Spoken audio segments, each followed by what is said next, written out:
अस्सलामुअलैकुम। उम्मीद करती हूँ कि तमाम स्टूडेंट खैरियत से होंगे।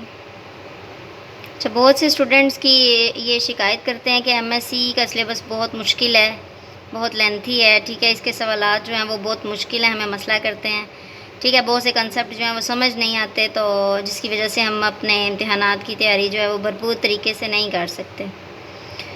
तो इन तमाम मसाइल का हल जो है वो इस चैनल में आपको मिलेगा इंशाल्लाह से। हर कॉन्सेप्ट जो है वो आपका क्लियर होगा और बहुत सी जो है वो प्रॉब्लम्स आपकी इसमें सॉल्व हो जाएंगी इंशाल्लाह। हर छोटे से छोटा कॉन्सेप्ट भी इसमें देखा गया और बहुत से जो है वो नोट्स को कंसल्ट किया गया है, बहुत सी कीज़ को कंसल्ट किया गया है और नहायत ही आसान तरीके से जो है वो इसको सेट किया गया। और इसमें जो डाटा दिया गया है वो आई थिंक हर स्टूडेंट को बहुत आसानी से समझ आ सकता है।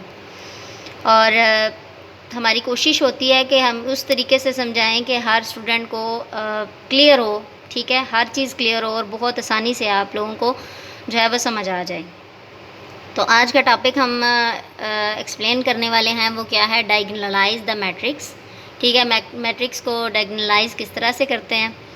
तो ये इसकी 2-3 स्टेटमेंट आती हैं, मुख्तलिफ स्टेटमेंट जो है वो यहाँ पे लिखी गई हैं। एक ऊपर लिखी गई है, ये find real orthogonal matrix P for which P inverse A P is a diagonal matrix A, जो कि गिवन है 1 2 2 1, ठीक है। इस तरह से डायगोनलाइज द मैट्रिक्स A, मतलब जस्ट ये भी आ सकता है डायगोनलाइज द मैट्रिक्स, इस तरह से भी आ सकती है और इस तरह से भी आ सकती है statement. For which of the following matrices find the eigen values, the eigen vectors and an orthogonal matrix P for which P transpose AP is a diagonal, find also the diagonal matrix, ठीक है।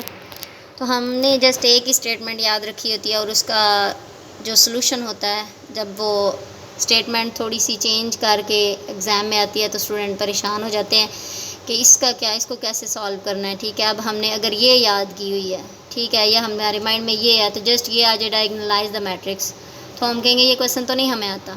लेकिन ऐसा नहीं, इसलिए आपको अलग अलग जो है वो स्टेटमेंट बताई गई हैं कि कोई भी स्टेटमेंट आए तो आपको किस तरह से सॉल्व करना है क्वेश्चन को। तो आइए हम देखते हैं ये आसान तरीन मेथड, जो हर क्वेश्चन की कोशिश होती है कि बहुत आसानी से जो है वो आपको समझ आ जाए और उसको सेट इस तरह से किया जाता है। तो शुरू करते हैं इसको। Eigen values of A are given by A minus lambda I का मॉड इक्वल टू 0, ठीक है। ये हर क्वेश्चन में हमने इसी तरह से इसको सपोज करना है, ठीक है। ये 2x2 मैट्रिक्स है, अगर ये स्टेटमेंट भी आएगी तो इसके साथ ये मैट्रिक्स दिया हुआ होगा, तो हम इसको सॉल्व करेंगे। हमने A की जगह पे ये वाला मैट्रिक्स रखा माइनस लैम्डा, ठीक है। ये 2x2 मैट्रिक्स 1 0 0 1, ठीक है। इसका मॉड इक्वल टू 0। अब इसको हमने अंदर मल्टीप्लाई किया 1 माइनस लैम्डा इंटू 1, ये इस तरह से 2 माइनस लैम्डा इंटू 0, यानी फर्स्ट को फर्स्ट, सेकंड, थर्ड, फोर्थ, इस तरह से। और ये तो साथ मल्टीप्लाई हो रहा है, एज इट इज़ आ जाएगा मल्टीप्लाई होके, ठीक है। अब इसको सिंप्लीफाई किया, ये 0 हो जाएगा, यहाँ पे 0 से मल्टीप्लाई हो रहा है, इधर जस्ट 2 रह जाएगा और ये 1 माइनस लैम्डा अगेन यहाँ पे हमने ये सेट किया, ठीक है। इसके बाद इस इक्वेशन को हम कहेंगे 1, हमेशा हमने इस इक्वेशन को 1 कहना है, क्योंकि हमने जब लैम्डा की वैल्यूज़ फाइंड करनी है, 2 वैल्यू फाइंड होंगी, तो वो हमने बारी बारी इसी इक्वेशन में पुट करनी है, ठीक है। तो इसको हम इक्वेशन 1 कह देंगे इधर ही। आगे हमने कहा कि बाय एक्सपैंड डिटर्मिनेंट, इस डिटर्मिनेंट को जब हम एक्सपैंड करते हैं तो आई थिंक सबको ही पता होगा किस तरह से एक्सपैंड किया जाता है। फर्स्ट को फर्स्ट के साथ, इसका स्केयर -4, यानी इसको, ठीक है, दरमियान में माइनस आता है, ठीक है। ये फार्मूले में है ना, फर्स्ट को फर्स्ट, इसको इसके साथ मल्टीप्लाई किया, माइनस इसको इसके साथ, ठीक है। तो ये -4 equal to 0, 1 plus lambda square -2, ये यानी इसको सिंप्लीफाई किया, A माइनस बी के होल स्केयर को जिस तरह से ओपन करते हैं इस तरह से 1 माइनस लैम्डा के स्केयर को हमने ओपन किया, फर्स्ट का स्केयर प्लस सेकंड का स्केयर -2 फर्स्ट एंड सेकंड, ठीक है। जैसे फार्मूले में A square plus B square -2AB minus आगे ये -4 वाला, ठीक है, इक्वल टू 0। ये इसको हमने इस तरह सेट किया। बाय फैक्टराइजेशन हमने फैक्टर बनाए इसके, lambda into lambda -3 plus 1 lambda -3, हमने क्या बनाए, -3 प्लस 1 -2 होता है और 3 1 टाइम 3, और -3 आना चाहिए। ठीक है, ये माइनस है ना, तो -3 और -2 मल्टीप्लाई करने से -3 आए और ऐड करने से -2 आए। ठीक है, ऐसे फैक्टर बनाते हैं। तो ये फैक्टर बना लिए हमने। Lambda plus 1 lambda -3 equal to 0, तो लैम्डा प्लस 1 को हमने सेपरेटली इक्वल टू 0 किया, लैम्डा -3 को सेपरेटली इक्वल टू 0 किया। तो यहाँ से लैम्डा की वैल्यू -1 और यहाँ से लैम्डा की वैल्यू 3 आई। अब हमने बारी बारी लैम्डा की वैल्यू इक्वेशन 1 में पुट करनी थी। ठीक है, तो ये लैम्डा इज़ इक्वल टू -1, तो इसको इक्वेशन 1 में पुट किया। ठीक है, तो ये आ गई 1, जहाँ पे लैम्डा था वहाँ पे हमने -1 पुट किया, तो ये 2 2 और 2 2 आ गया। ठीक है, यानी चारों इसके एलिमेंट 2 आ गए, इसका मॉड इक्वल टू 0। ठीक है, let in the form of matrix. अब हमने एक वेक्टर v इंट्रोड्यूस करवाया जिसके एलिमेंट x1 x2 हैं, a प्लस आई। ये a प्लस आई किस तरह से आया, क्योंकि हमारे पास था मेन जो हमारा था ये था a माइनस लैम्डा आई, तो माइनस लैम्डा की जगह पे हमने -1 पुट किया, तो ये a प्लस आई हो गया था ना। तो ये v हमने वेक्टर इंट्रोड्यूस करवाया नया। वो नया वेक्टर क्या है, x1 x2 है। ठीक है, और ये पूरा मॉड इक्वल टू 0 है, तो इसके आंसर भी की जगह पे भी 0 0 पुट करेंगे। उसके बाद हमने इधर से रिज़ल्ट लेना है, 2x1 plus 2x2 equal to 0। इधर किया 2x1 plus 2x2 equal to 0। अब 2 2 कॉमन लेके इस तरह से इक्वल टू 0 कर देंगे, यानी x1 plus x2 equal to 0। तो x1 की वैल्यू -x2 आई। अब हमने जो वेक्टर लेट किया था x1 x2, उसकी जगह पे हमने क्या किया, x1 x2 equal to -x2 x2, क्योंकि x1 की जगह पे हमने -x2 रखा है। तो ये x2 कॉमन ले लिया और यहाँ पे -1 और 1 आ गया।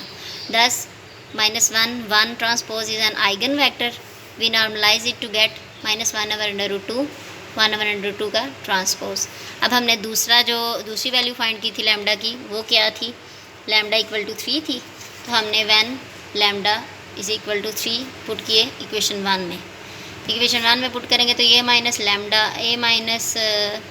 लैम्डा आई था जो हमने लेट किया था स्टार्ट पे, a minus lambda equal to 0 था उसका मॉड। तो अब यहाँ पे जब लैम्डा की जगह 3 पुट करेंगे तो ये a माइनस 3 आई हो जाएगा, और जहाँ पे लैम्डा था वहाँ पे 3 3 आ जाएगा। ठीक है, और इसको सॉल्व करेंगे तो ये -2 2 2 और -2 इस तरह से आ जाएंगे।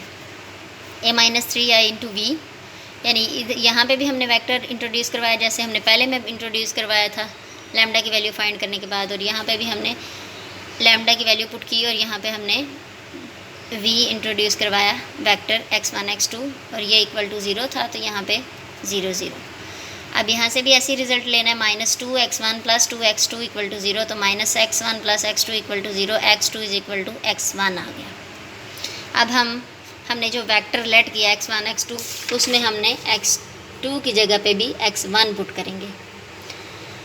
ठीक है, और ये x1 यहाँ पे कॉमन आ गया तो आगे बाकी वैल्यू रहेगी 1 1। ठीक है, तो हमने 10 1 1 का transpose is an other eigen vector, we normalize it to get 1/√2 1/√2।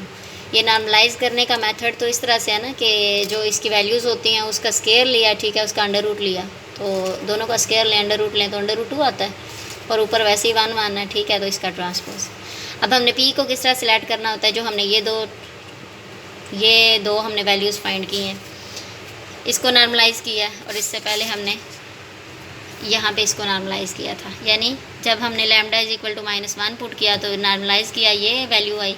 फिर उसके बाद lambda is equal to 3 put किया तो ये वैल्यूज़ नॉर्मलाइज़ करने के बाद ये वैल्यू आई।